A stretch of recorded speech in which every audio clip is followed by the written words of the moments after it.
warahmatullahi wabarakatuh. Halo semua, jumpa lagi dengan saya Ibu Ulfa dalam mata pelajaran PPKN. Pada video kali ini kita akan belajar materi tentang keberagaman suku, agama, ras, dan antar golongan dalam bingkai Bhinneka Tunggal Ika. Kompetensi dasar 3.4 mengidentifikasi keberagaman suku, agama, ras, dan antar golongan dalam bingkai Bhinneka Tunggal Ika. Dengan indikator pencapaian kompetensi berikut ini.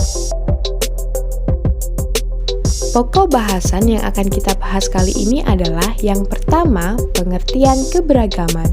Yang kedua, faktor-faktor penyebab keberagaman. Dan yang ketiga, macam-macam keberagaman di Indonesia. Anak-anak, ada yang tahu nggak apa itu keberagaman? Coba kalian amati dulu ya gambar berikut ini.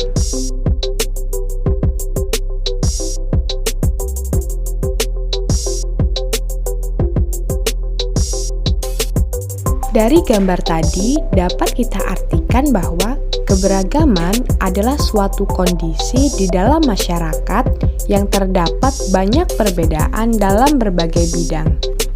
Faktor-faktor penyebab keberagaman masyarakat Indonesia. Yang pertama, letak strategis wilayah Indonesia. Negara Indonesia terletak di antara dua benua, yaitu benua Asia dan Australia, dan juga dua samudra, Samudra Hindia dan Samudra Pasifik, menjadikan Indonesia sebagai tempat jalur perdagangan internasional.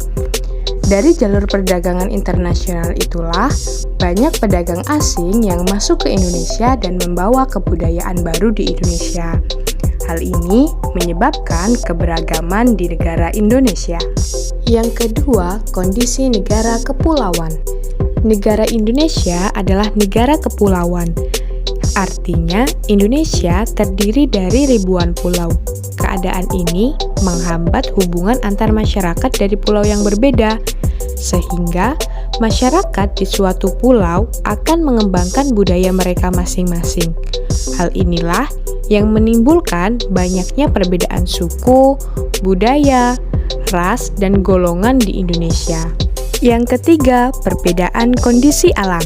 Kondisi alam yang berbeda seperti daerah pantai, pegunungan, padang rumput, dan dataran rendah mengakibatkan perbedaan masyarakat, seperti perbedaan mata pencaharian, makanan, kesenian, dan lain-lain.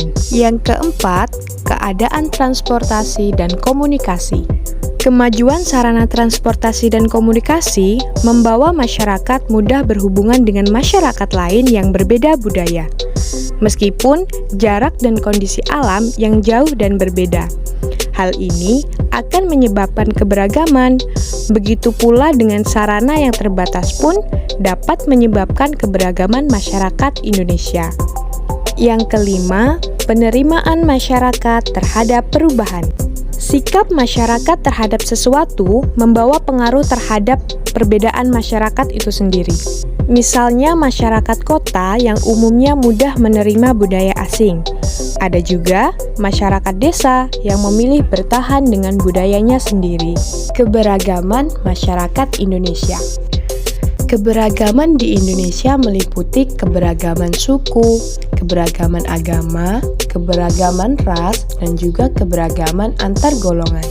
Yang pertama, keberagaman suku. Keberagaman bangsa Indonesia diakibatkan oleh jumlah suku bangsa yang mendiami wilayah Indonesia yang sangat banyak dan tersebar di seluruh wilayah Indonesia. Setiap suku bangsa mempunyai ciri ataupun karakteristik tersendiri, baik dalam aspek sosial maupun aspek budayanya.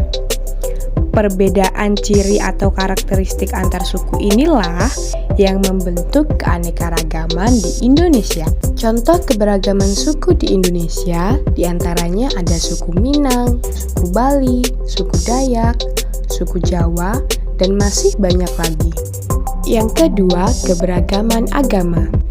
Di dalam Pancasila, sila pertama yang berbunyi ketuhanan yang Maha Esa menunjukkan bahwa negara Indonesia adalah negara yang religius.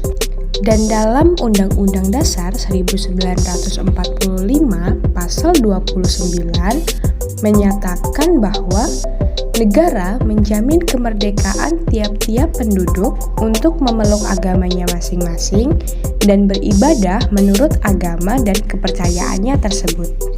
Anak-anak, ada 6 agama yang diakui di Indonesia.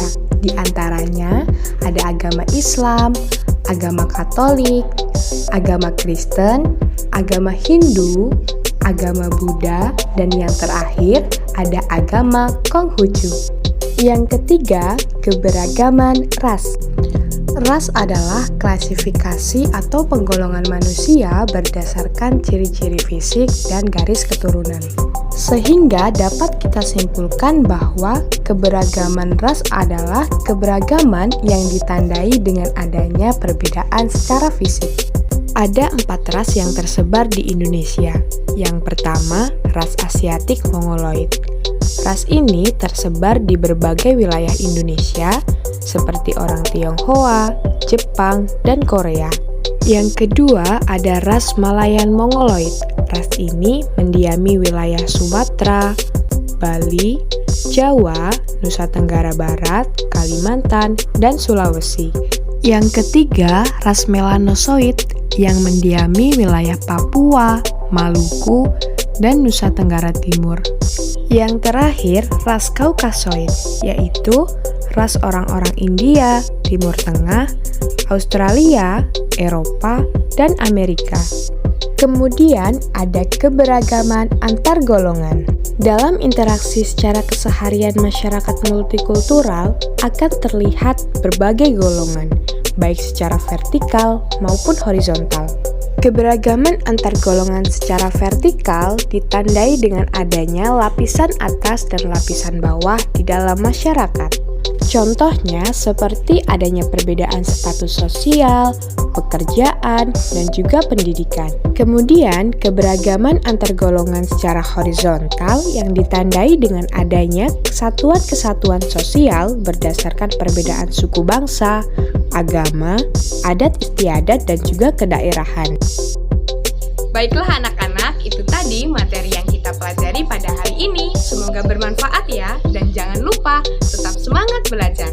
Wassalamualaikum warahmatullahi wabarakatuh.